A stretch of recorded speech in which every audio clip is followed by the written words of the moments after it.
네, 그럼 명사 강연 시간입니다. 복지 플러스 성장을 만드는 신성장 전략이라는 주제로 이광재 국회의원님 강연을 듣는 시간을 갖도록 하겠습니다. 이광재 의원님께 뜨거운 박수 부탁드리겠습니다.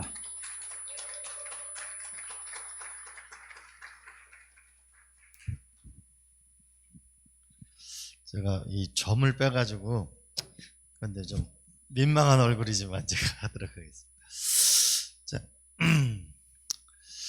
자, 우리가 이제 처해 있는 현실을 보면요, 이제 미국, 중국, 일본, 러시아는 아마 미국, 중국이라는 20세기 아마 최대의 변화가 있다면은 미국이 중국을 끌어들여서 개혁 개방 체제를 만든 거고, 21세기에 가장 최대의 변화가 온다면 미국, 중국이 경쟁을 한다는 게 최대의 변화일 겁니다.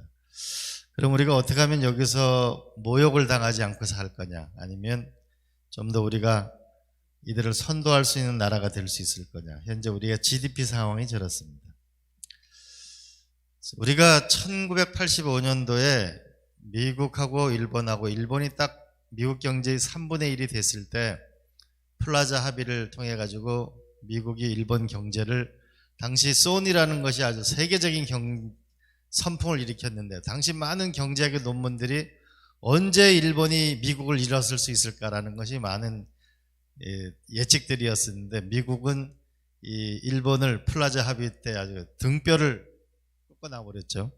그 결과 이 반도체 산업이라는 게 우리 한국으로 돌아오게 되는 대만에서 큰 세계 경제의 변화가 왔습니다. 지금이 바로 그런 시기가 오고 있습니다. 바이든 대통령이 얼마 전에 웨이퍼를 들고 와서 우리가 삼성 보고 반도체를 투자하라고 하고, 이제 세계적인 기술 경쟁이 시작되어지는 새로운 세기가 우리 앞에 기다리고 있습니다. 자, 그런데 현재 우리의 기업 상황을 보게 되면 이 경제 지표로 보면 삼성전자나 SK 하이닉스나 몇 개 이 바이오 기업 때문에 굉장히 이 3,000포인트가 넘어가고 왠지 실적이 좋아 보이지만, 실제로 보면은 이 한계 기업이 굉장히 늘어나고 있다는 것이 현재 우리의 상황이라고 보면 되겠습니다. 그래서 대략 그 영업이익으로 이자를 갚지 못하는 기업 같은 경우가 21% 정도 나오고 있다는. 그다음에 또 하나는 이 국민의 삶이 점점 더, 여러분들 공장을 자동화해 나가지만 그 일자리는 굉장히 줄어들게 되고 이 소득 양극화가 굉장히 심해지고 있다는 것이 현재 우리의 대한민국의 현실입니다. 또 하나는 1955년생부터 63년생이 이제 드디어 본격적으로 55년생이면은 이제 곧 65세가 돼서 이제 베이비부머 세대가 은퇴를 시작하고 있습니다. 근데 이게 우리나라가 독특한 현실인데, 결국 자식들 공부시키고 시집 장가 갈 때 약간 도움을 주고, 그러다 보니까 정작 본인의 노후는 준비되어 있지 않고 노후 생활을 맞이해야 되게 되는 이제 본격적인 생활이 준비되고 있습니다. 근데 대략 이 노후 생활비가 필요한 것이 월 평균 279만 원 정도 보게 되는데, 이게 과연 서울이라는 생활에서 이게 가능할지가 앞으로의 문제가 되겠습니다. 또 하나는 이 디지털 세상이라고 하는 것이 장점도 있지만은 기본적으로 일자리를 불안하게 하는 측면도 있고, 그리고 점점 더 이제 우리가 요즘에 2030 젊은이들의, 저희가 다닐 때만 하더라도 뭐 그렇게 학점이 좋지 않아도 성장의 시기였기 때문에 보통 2개나 3개 대학에 기업에 취직하는 게 어렵지 않았는데, 요즘엔 굉장히 어렵죠. 이 젊은이들이 기회가 없다라는 것에서 절규하고 있죠. 근데 그 기회마저도 공정하지 않다라고 말하고 있습니다. 또 하나 우리나라의 심각한 문제가 저출산 고령화 문제인데, 지금 우리가 100명의 생산 인구가 있으면 그중에 현재 20명을 우리가 부양하고 있습니다. 앞으로 우리가 10년 후가 되게 되면은 대략 38명을 부양해야 됩니다. 그리고 2040년, 앞으로 20년 뒤면은 100명이 60명을 부양해야 합니다. 그리고 전 세계의 출산율로 보면은 가장 낮은 출산율을 보여주고 있습니다. 그럼 결국 이게 한국 경제로 보면은 굉장히 위기의 징후가 있다는 것을 말해주고 있습니다. 그런데 현재 한국 정치를 보게 되면은 전부 여야 모두 돈 쓰는 정치를 계속 얘기하고 있습니다. 자, 소고기를 먹자고 얘기하는데 그럼 소는 누가 키우냐? 우리는 이 문제를 해결해야만 우리 앞으로 한국의 미래가 저는 있다고 생각합니다. 근데 현재 우리가 보면 돈을 쓰는 과정을 보게 되면 저출산 고령화에 지난 5년 동안 200조 원이라는 돈을 썼습니다.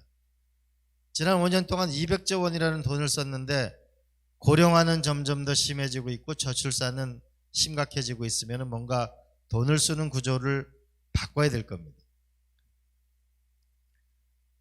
또 하나는 이 소를 누가 키울 거냐. 그럼 결국은 이 세금을 누가 내야 되는데 그러면 세금을 누가 낼 거냐라고 하는 거는 결국 우리가 기업이나 기본적으로 경제 성장이 없으면 이 세금을 만들어낼 데가 없습니다.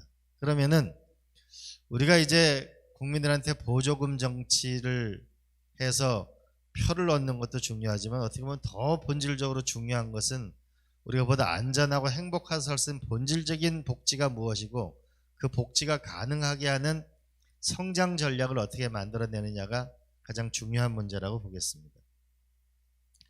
자, 그러면 제가 오늘 첫 번째 말씀드린 건 이게 왜 기술이 중요하냐, 왜 바이든 대통령은 이 웨이퍼를 들고 나오고 있을까? 대만의 TSMC라고 하는 그 반도체 회사가 세계적인 이익을 내고 있습니다. 기술을 가진 자는 국력은 경제력이고 경제력은 기술력에서 나옵니다. 이 기술력을 어떻게 갖느냐가 세계적인 문제인데, 그럼 역사의 연원을 보게 되면 우리 네덜란드라는 게 경상남북도만한 나라가 150년 동안 전 세계 1등이었습니다. 근데 거기서 만든 기술은 바다의 마부처럼 가장 빨리 달리는 배를 만들었습니다. 그리고 청어의 내장을 빨리 내들어서 이것을 조림을 만들고 청어 내장을 따는 기술을 만들어서 막대한 부를 획득했습니다. 그리고 세계 최초로 증권거래소를 만들고 주식회사라는 제도를 만들어서 우리가 네덜란드가 전 세계 1등이 됐습니다. 우리가 네덜란드의 그 한 왕자가 그 처갓집이 영국이었는데 거기서 내전이 일어나서 일단에 12,000명의 군인을 끌고 가서 만든 게 명예혁명이고 그 네덜란드가 만든 게 영국의 산업혁명입니다. 네덜란드 사람들이 용역을 줘서 암스테르담하고 거의 비슷한 땅을 찾으라고 한 것이 오늘날 뉴욕이고 과거 뉴욕의 이름이 뉴 암스테르담입니다. 오늘날 자본주의를 만든 게 경상남북도만한 네덜란드 사람입니다. 기술의 힘이요. 영국이라는 그 나라는 우리가 아크라이트는 이발사라는 사람인데 여기에 캐머런이라는 사람이 우리 과거에는 석탄을 전부 캐니까 석탄 밑으로 땅으로 내려가니까 물을 펌핑해야 되니까 펌핑하는 이 기술을 갖고 글래스고 대학에 갔는데 거기 와트라는 사람이 영선공으로 있었는데 그 사람이 결국은 기술을 이용해서 와트라는 증기관을 만들어서 일약 영국의 전 세계의 산업혁명을 만드는 기관차가 됐습니다. 역시 기술을 주도했던 거죠. 미국 같은 경우에는 전 세계 유일하게 헌법 안에 특허 규정이 있는 나라가 유일하게 미국입니다. 왜 그러냐면은 유럽에서 산업혁명이 시작되는 미국은 후발 국가였습니다. 그러니까 미국의 장관들이 주요기 하는 것은 전부 유럽에 가서 기술을 빼내오는 겁니다. 그래가지고 유럽에서는 기술 이미 금진법을 만들었습니다. 심지어는 이탈리아 같은 경우에는 첨단 기술을 빼내가는 사람은 사형에 처한다는 법률도 만들어냈습니다. 근데 이게 미국이 이걸 돌파하게 된 것은 미국의 서부 시대에 와가지고 5년 동안 살게 되면 땅을 20만 평을 준다는 그런 대규모 공약을 발표한 거죠. 그래서 여러분 미국 영화를 보게 되면 말을 타고 막 그 말뚝을 박으면 그 땅을 주는 이런 영화를 여러분 본 적 있을 겁니다.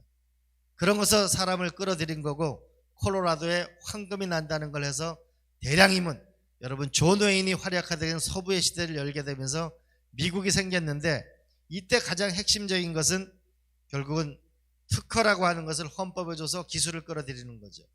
그리고 에디슨이라는 사람이 나와서 결국 오늘날 전 세계 우리가 쓰고 있는 이 전등, 우리가 발전기 이런 걸 만들어서 뉴욕 시내에 그날 저녁에 가로등이 켜지는 날 미국 시민들이 전부 나와서 박수친 게 100년 조금 넘습니다.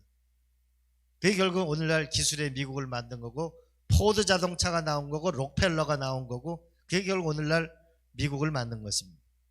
오늘날 또 하나의 2차 우리가 3차 산업혁명은 미국의 실리콘밸리라는 것에 오늘날 지금 등장하는 모든 기업 우리가 샌프란시스코가 과거 보잉사에서 굉장한 산업혁명을 이루었다가 그 보잉사가 어려워지니까 30만 명 중에 대량 실업이 발생하니까 이 샌프란시스코 시장이 앞으로의 그러면 이 비행기보다 더 미래 기술이 뭔가를 자문을 구해보니까 IT라는 것을 알게 됩니다.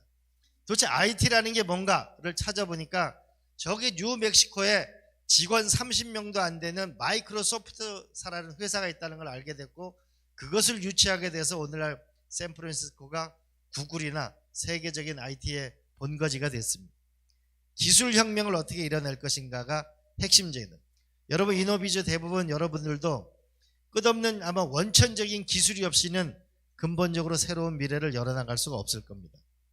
자, 그러면 왜 기술혁명이 중요하나? 많은 사람들은, 정치인들은 복지를 얘기할 때 사회정책, 돈을 주는 건 얘기하지만 실제로 1차 산업혁명하고 2차 산업혁명하면 기술혁명이 일어나게 되면 반드시 노동 생산성이 올라가게 되고, 이거는 분배에 기여하게 된다. 지금도 현재 우리가 4차 산업혁명이 일어나게 되면은 AI가 많은 일자리를 대체해서 사람이 고용을 하지 못할 거라는 학설과, 또 하나는 우리가 에디슨이라는 사람이 없었으면은, 에디슨이 1902년도에 우리가 전자레인지, 세탁기, 냉장고, 이게 GEM, 제너럴 일렉트릭이라는 회사를 같이 창업했는데, 그걸 만들면은 그럼 마부는 뭐를 먹고 살고 청소부는 뭐를 먹고 살고 그랬지만, 실제로 보면은 세탁기, 냉장고 다 나왔는데 직업은 폭발해 버렸거든요. 그래서 오히려 기술혁명이 더 많은 직업을 만들 거라고 이 양론이 있는데, 저는 후자일 가능성이 굉장히 많다. 다만 기술을 선도하는 나라한테는 직업이 늘어날 거고, 기술의 후발 국가가 될 경우는 직업이 더 줄어들게 될 것이다. 그래서 기술혁명이 중요하다고 봅니다. 그런데 이 기술은, 국력은 경제력인데 경제력은 기술력에서 나오는데, 이 기술력은 결국 사람에서부터 나올 수밖에 없습니다. 많은 중소기업의 최대 애로가 이 기술 인력을 어디서 구하느냐 문제가 가장 큰 문제입니다. 근데 지금 대한민국의 문제는, 저기 왼쪽에 보게 되면은 우리가 점점 더 AI나 이런 게 발달하게 되면은 이 컴퓨터 공학이나 컴퓨터 사이언스를 공부한 친구들이 많아야 되는데, 서울대학은 컴퓨터 공학과가 정원이 55명, 연세대학교 66명, 고려대학교 115명, 카이스트 160명, 워싱턴대 490명, 우리가 UC 버클리가 1590명, 스탠포드가 739명.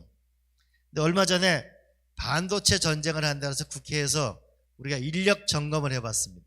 그러니까 연세대학교가 삼성전자랑 해서 시스템 반도체 공학과가 50명, 고려대학 30명, 성균관대 70명. 그래서 우리가 이렇게 물어봤죠. 아니, 이래가지고 반도체 전쟁을 우리가 어떻게 이길 수 있죠? 이걸 정원을 늘려야 되는 거 아닙니까? 우리가 늘릴 수가 없어. 대학교에 정원을 정해놨기 때문에 서울대학은 지금 몇십 년 동안 전자공학과가 50명 이상을 넘어가지 못해요. 이래가지고 우리의 미래가 없는 거죠. 이 교육부가 이제 대학교의 문제에 손을 떼고 이 기술과 스스로가 나설 수 있는 이 길을 열어야만 대한민국이 기술혁명에 나설 수 있습니다. 하나는 더, 우리가 그러면 중고등학교는 어떻게 되느냐, 그걸 조사를 해보면은 대한민국 중고등학교가 대략 4,000개쯤 됩니다. 근데 사범대학을 나와서 컴퓨터를 가르칠 수 있는 선생님은 180명입니다. 그러면 중고등학교부터 기본적으로 코딩을 배우고 과학기술에 대한 공부를 하고 들어와야 대학에서 지금 공부가 안 되니까 가장 큰 문제가, 젊은이들은 일자리가 없다고 주장하는 거고, 많은 회사를 하시는 기업인분들은 데리고 와도 쓸 수가 없잖아요. 전부 재교육을 해야만 결국 쓸 수 있으니까, 그러니까 부모 입장에서는 어렸을 때부터 계속 과외 공부를 시키고 공부를 시켰는데, 막상 회사에 와보면 회사 취직이 안 되고, 회사 입장에서 보면은 다시 공부를 시켜야 되는 이 문제를 극복하는 것이 대한민국의 가장 큰 문제이고, 이게 기술혁명. 그래서 이런 교육혁명을 우리가 이루는 것이 가장 중요한 문제이고, 이런 면에서 우리가 한번 나가봐야 되겠습니다.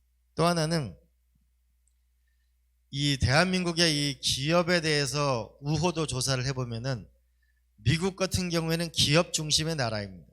대한민국은 기업하는 분들이 다른 나라에 비해서 이 존경심이나 이런 기업에 성공하는 부분에서 굉장히 상대적으로 낮습니다.